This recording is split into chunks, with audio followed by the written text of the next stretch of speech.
Aku pernah mengira bahwa keluargaku adalah benteng terakhir yang aman bagiku di dunia ini. Sampai hari itu tiba, ketika undangan baby shower untuk adik perempuanku, Rina, tersebar di grup WhatsApp keluarga, tapi namaku tak ada di sana. Aku, Arga, anak sulung yang selalu bangga menjadi bagian dari mereka, tiba-tiba menjadi orang asing di rumah sendiri. Semuanya bermula 3 tahun lalu, di sebuah kai kecil di pinggir Malioboro, Yogyakarta. Saat itu aku sedang kuliah semester akhir, dan hidup terasa begitu bebas. Aku bertemu dia, Rea. Dia datang sebagai teman dari teman kuliahku, seorang pemuda asal Jakarta yang sedang magang di perusahaan arsitektur. Matanya yang dalam, senyumnya yang hangat, dan cara dia berbicara tentang mimpi-mimpi membangun rumah ramah lingkungan, langsung membuat hatiku berdegup tak karuan. Kami mulai sering bertemu. Awalnya hanya ngobrol panjang lebar tentang buku, ilmu, dan musik indie yang kami sukai sama. Lalu, suatu malam hujan deras, kami berlindung di kosanku. Rea memegang tanganku pelan dan aku tak menolak. Malam itu, kami saling mengakui perasaan yang selama ini tersembunyi. Aku tak pernah merasa begini sebelumnya, katanya lembut. Aku hanya bisa balas, aku juga, Re. Hubungan kami berkembang diam-diam, di tengah masyarakat Indonesia yang masih keras terhadap orang seperti kami belajar mencintai dalam bayang-bayang. Kami jalan-jalan ke pantai Parangtritis saat senja, tangan saling genggam hanya ketika tak ada orang. Kami nonton film di bioskop gelap, kepala Rea bersandar di bahuku. Setiap momen terasa begitu berharga, karena kami tahu dunia luar tak akan pernah mengerti. Tapi cinta tak selalu cukup untuk melawan rahasia. Rea adalah donor sperma untuk Rina dan suaminya, Andi. Mereka sudah menikah 5 tahun, tapi tak kunjung dikaruniai anak. Dokter bilang masalahnya ada pada Andi, inertil. Rina, adikku yang selalu manja sejak kecil, menangis di pangkuanku saat cerita itu. Kak, aku ingin punya anak, tapi Andi. Aku yang saat itu sudah dekat dengan Rea, tanpa pikir panjang menawarkan solusi. Rea temanku yang baik, dia sehat, dan dia mau bantu secara anonim, kataku pada mereka.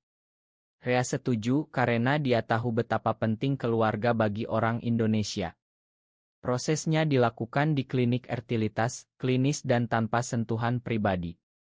Tapi bagi kami itu menjadi rahasia terbesar. Kehamilan Rina berhasil. Keluarga girang bukan main. Ayah dan ibu tak henti-hentinya bersyukur. Tapi saat nama-nama tamu baby shower disebutkan, aku tak termasuk. Arga lagi sibuk di Jakarta, kata Rina di telepon, suaranya dingin. Aku tahu alasannya. Beberapa bulan lalu, saat lebaran, ada foto lama aku dan Rea yang tak sengaja terlihat di ponselku oleh ibu. Mereka bertanya, aku mengaku. Sejak itu, rumah terasa asing. Aku duduk di apartemen kecilku di Jakarta, menatap undangan yang tak pernah datang. Air mata jatuh pelan. Rea memelukku dari belakang.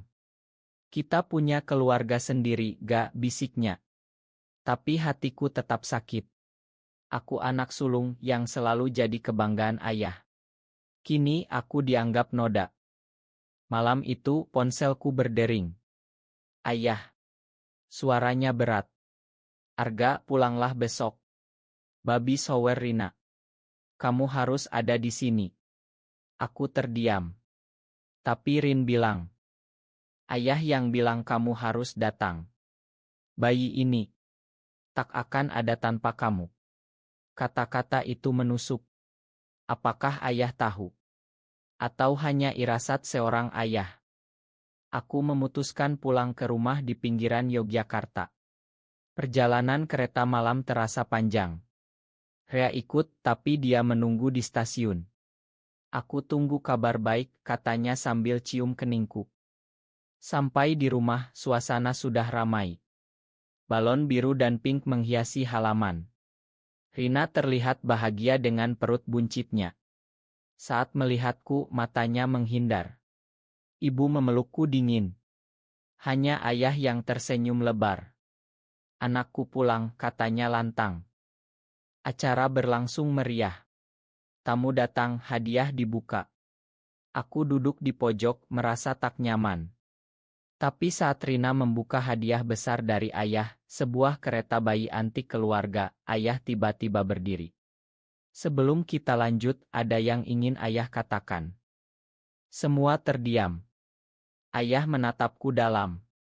Bayi ini adalah anugerah. Tapi tanpa Arga, tak akan ada. Arga yang memperkenalkan donor yang baik hati. Arga yang selalu peduli pada adiknya.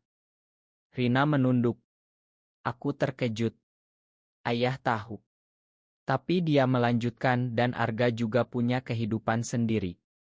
Dia mencintai seseorang dan itu tak mengurangi cintanya pada keluarga. Ruangan hening. Beberapa tamu berbisik. Rina menangis. Ma, Kak, bisiknya. Malam itu setelah tamu pulang kami duduk bersama di teras. Ayah cerita panjang tentang masa mudanya, bagaimana dia pernah melawan norma untuk menikahi ibu yang beda suku. Cinta itu tak selalu mudah, tapi keluarga harus saling melindungi. Aku menangis di pelukan ayah. Untuk pertama kalinya aku merasa diterima. Keesokan harinya aku membawa Rea ke rumah. Jantungku berdegup kencang saat mobil kami memasuki halaman. Rina membuka pintu, matanya membesar melihat Rea. Ini. Rea tanyanya pelan. Rea tersenyum ramah. Iya, Rin. Selamat ya atas kehamilannya. Kami duduk di ruang tamu. Awalnya canggung. Ibu sibuk di dapur, ayah membaca koran. Tapi perlahan obrolan mengalir. Rea cerita tentang pekerjaannya di Jakarta, proyek rumah adat modern yang sedang dia garap. Ayah tertarik, bertanya banyak tentang arsitektur. Rina memegang perutnya. Bayi ini sehat sekali. Terima kasih, Re, katanya tulus. Rea menggeleng. Ini berkat doa kalian semua. Malam itu kami makan malam bersama. Untuk pertama kalinya dalam berbulan-bulan, meja makan terasa hangat lagi. Ayah bahkan bercanda, Rea, kalau kamu desain rumah untuk Arga, buat yang besar ya, biar bisa sering pulang ke sini. Rea tertawa. Aku memandangnya, hati penuh syukur. Tapi kedamaian itu tak bertahan lama. Beberapa minggu kemudian, saat kehamilan Rina memasuki trimester ketiga, ada masalah. Dokter bilang ada risiko bayi harus lahir prematur. Keluarga panik. Rina dirawat di rumah sakit di Yogyakarta. Aku dan Rea buru-buru pulang lagi. Malam-malam di rumah sakit terasa berat. Rina lemah, Andi stres. Aku tak tidur, menemani di koridor. Rea bolak-balik bawa makanan. Suatu malam, saat hanya aku dan ayah di ruang tunggu, dia berkata, Arga, ayah bangga padamu. Kamu selalu ada untuk keluarga, meski kami pernah menyakitimu. Aku menangis. Ayah juga, ya. Terima kasih sudah terima Rea. Ayah mengangguk. Hidup ini tentang menerima perbedaan. Ayah belajar dari kamu. Bayi lahir selamat, seorang laki-laki kecil yang diberi nama Arya. Saat aku gendong pertama kali, air mata jatuh. Rea di sampingku, matanya berkaca. Mirip kamu, bisiknya. Rina tersenyum lemah dari tempat tidur. Kak, makan aku dulu. Aku takut kalau orang tahu. Aku peluk adikku. Sudah lewat, Rin. Kita keluarga. Tapi konflik sejati baru dimulai. Kabar tentang donor sperma bocor. Entah dari mana, mungkin dari klinik atau gosip keluarga jauh. Tetangga mulai bisik-bisik. Ada yang bilang bayi ini tak halal. Rina dan Andi dapat cercaan. Yang lebih parah, hubunganku dengan Rea terungkap. Foto kami saat di rumah sakit diunggah seseorang ke media sosial. Tagar mulai muncul, menghujat kami sebagai penyimpang. Keluarga terguncang. Ayah dipanggil, diminta mendidik anak. Ibu menangis setiap malam. Rina marah pada Andi karena tak bisa melindungi. Aku dan Rea jadi sasaran. Di Jakarta ada ancaman anonim. Orang seperti kalian tak pantas hidup. Aku takut. Untuk pertama kalinya, aku pikir mungkin kami harus pisah demi keluarga. Tapi Rea tegar. Gak, kita sudah jauh. Kita hadapi bersama. Kami putuskan pindah sementara ke Bali, tempat Rea punya proyek. Jauh dari hiruk-pikuk. Di sana, di Pantai Sanur, kami sering duduk berdua. Apakah kita salah mencintai? Tanyaku suatu senja. Rea pegang tanganku. Cinta tak pernah salah. Yang salah adalah mereka yang tak mau mengerti. Kabar dari rumah semakin buruk. Rina depresi pasca melahirkan ditambah gosip. Andi stres kerja. Aku putuskan pulang sendirian. Rea mengerti. Sampai di rumah, suasana muram. Arya menangis terus. Rina tak mau keluar kamar. Aku duduk dengan ayah. Yah, apa yang harus kulakukan? Ayah diam lama. Kamu tak salah, nak. Tapi masyarakat kita keras. Malam itu aku bicara pada Rina. Rin, ini bukan salah siapa-siapa. Kita lakukan yang terbaik saat itu. Rina menangis. Tapi sekarang semua hancur karena aku. Bukan karena kamu. Karena orang tak mau terima kenyataan. Perlahan, Rina bangkit. Andi mulai tegas melawan gosip. Tapi puncaknya saat ada demonstrasi kecil di depan rumah. Beberapa orang dari kelompok konserati datang bawa spanduk melindungi keluarga Daryl. Ayah keluar, berdiri di depan mereka. Ini rumah anakku. Dia baik, dia sayang keluarga. Kalian tak tahu apa-apa. Mereka bubar. Tapi sejak itu ayah sakit. Stres, kata dokter. Aku menyesal. Mungkin aku yang bawa malapetaka. Ayah dirawat di rumah sakit. Diagnosis jantungan ringan karena tekanan darah tinggi. Aku tak tidur, jaga di samping tempat tidurnya. Rea datang dari Bali, langsung kers. Melihat Rea, ayah tersenyum lemah. Rea, makan ayah dulu kurang ramah. Rea pegang tangan ayah. Ayah sudah baik sekali, yah. Malam itu ayah cerita panjang. Tentang masa kecilku, bagaimana aku selalu lindungi Rina. Arga anak baik. Dia hanya mencintai berbeda. Rea menangis pelan. Aku juga. Setelah ayah pulang, keluarga mulai rapat. Kami putuskan hadapi bersama. Andi buat pernyataan di media sosial keluarga bahwa Arya anak sah mereka, donor anonim, dan tak ada hubungan lain. Tentang aku dan Rea, kami tak sembunyikan lagi. Ini keluargaku, tulis Rina di Instagramnya. Oto kami semua bersama Arya. Respons beragam. Banyak dukungan dari teman-teman muda, tapi juga hujatan. Tapi perlahan tetangga mulai biasa. Konflik terbesar datang dari pihak keluarga besar. Saat acara tasyakuran 40 hari Arya, om dan tante dari Jakarta datang. Mereka marah. Ini memalukan. Arga bawa pengaruh buruk. Pertengkaran hebat. Om bilang aku harus diobati. Ayah bangkit, suaranya tegas. Arga anakku. Dia tak butuh obat, kalian yang butuh hati. Mereka pulang marah. Hubungan retak. Aku hancur. Mungkin aku harus pergi jauh, yah. Ayah peluk aku. Jangan. Kamu bagian dari keluarga ini. Rea usul kami nikah siri di Bali, diam-diam, tapi aku ragu. Belum saatnya, Re. Hidup berlanjut. Arya tumbuh sehat. Rina semakin sayang padaku. Kak, tanpa kamu, tak ada Arya, katanya sering. Tapi bayang-bayang masa lalu muncul lagi. Rea dapat tawaran kerja di Singapura. Gaji besar, proyek internasional. Ini kesempatan. Tapi aku tak mau tanpa kamu. Aku bingung. Keluarga baru mulai terima kalau aku ikut, gosip makin kencang. Malam itu aku bicara pada ayah. Yah, Rea mau ke luar negeri. Aku. Ayah diami, ikut saja, nak. Cinta itu jarang. Ayah tak mau kamu menyesal. Air mata jatuh. Tapi keluarga. Keluarga selalu ada. Pulang kapan saja. Rina juga dukung. Pergi kak. Kami kuat sekarang berkat kamu.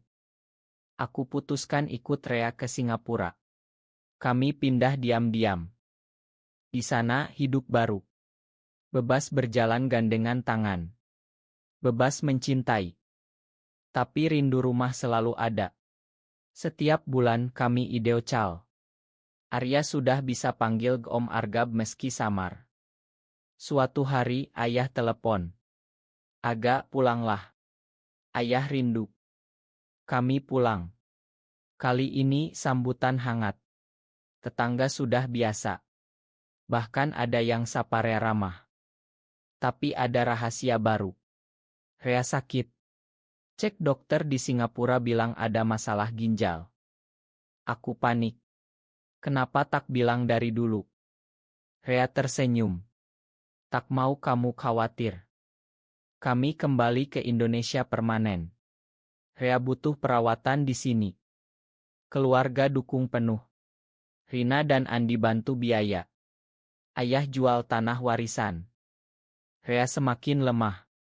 Malam-malam dirs, aku tak lepas tangannya. Ga, terima kasih sudah cintai aku, bisiknya. Aku menangis. Kamu yang buat aku berani jadi diri sendiri. Rea sembuh perlahan setelah transplantasi. Donor dari bank ginjal. Hidup kembali normal.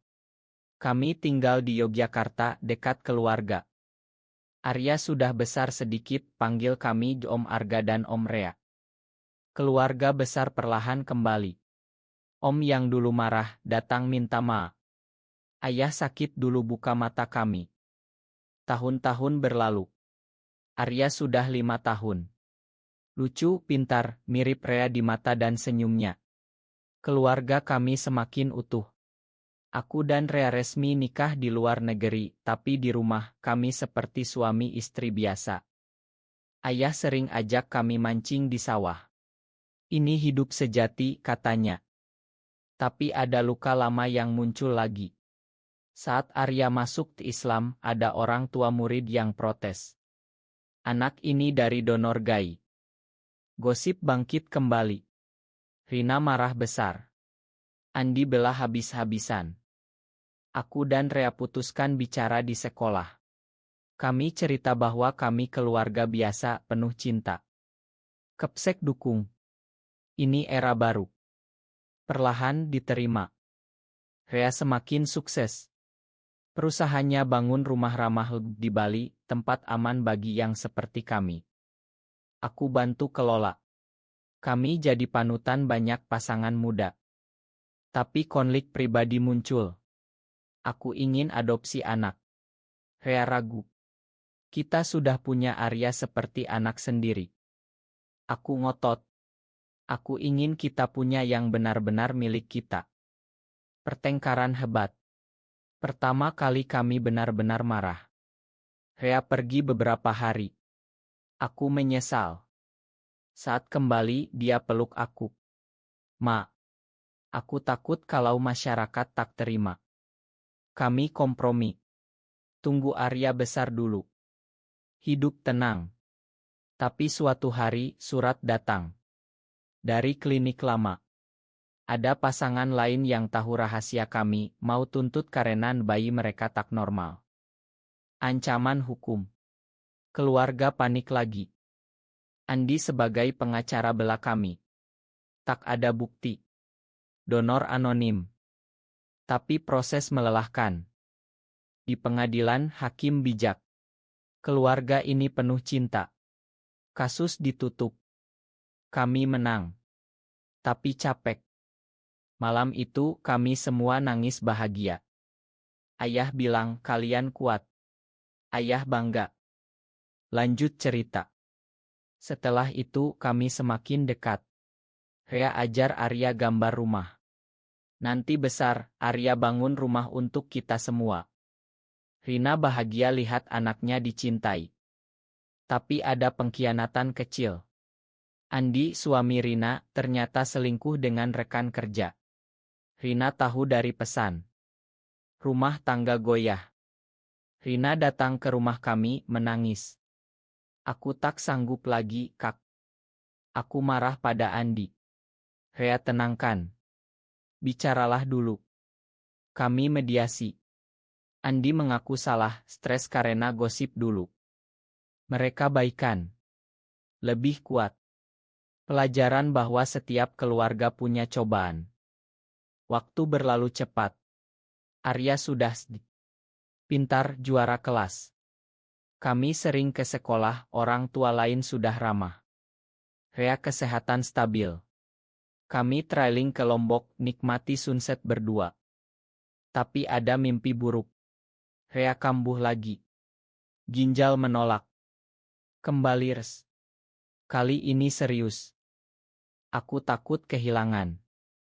Malam-malam jaga, Rea bilang, "Gak, kalau aku pergi, jaga keluarga ya." Aku menangis.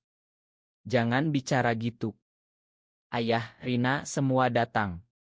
Keluarga utuh di sampingnya. Rea lemah, tapi tersenyum. Aku bahagia karena kalian. Dokter cari donor lagi. Kali ini Andi tawarkan diri. Cocok. Transplantasi berhasil. Rea sembuh total. Kami syukuran besar. Kampung ramai. Saat itu aku sadar, keluarga sejati adalah yang terima kita apa adanya. Tapi ada satu lagi konflik. Aku dapat tawaran kerja di Australia. Besar, tapi harus pindah. Rea dukung. Pergi. Aku ikut. Tapi ayah sudah tua. Jangan tinggal ayah. Kami tolak tawaran. Hidup di sini sederhana tapi penuh cinta. Kini 10 tahun kemudian. Arya remaja tampan seperti Rea. Dia tahu rahasianya sejak kecil dan bangga punya 2 om hebat. Kami tinggal di rumah besar yang didesain Rea. Keluarga besar, termasuk om tante yang dulu menolak, sering datang. Ayah sudah pensiun, sering cerita pada cucu tentang perjuangan. Aku dan Rea masih saling cinta seperti dulu. Tangan genggam saat jalan di sawah. Masyarakat berubah perlahan. Banyak pasangan seperti kami yang berani terbuka. Rahasiaku dulu jadi berkah. Bayi yang tak akan ada tanpa aku, Arya, jadi penyambung cinta kami semua. Suatu senja di teras rumah, ayah bilang, "Arga, kamu buat ayah belajar banyak tentang cinta." Aku tersenyum. Rea di sampingku. Hidup tak sempurna, tapi penuh makna. Cinta menang. Keluarga menang. Dan bayi itu, Arya, adalah bukti bahwa cinta tak mengenal batas.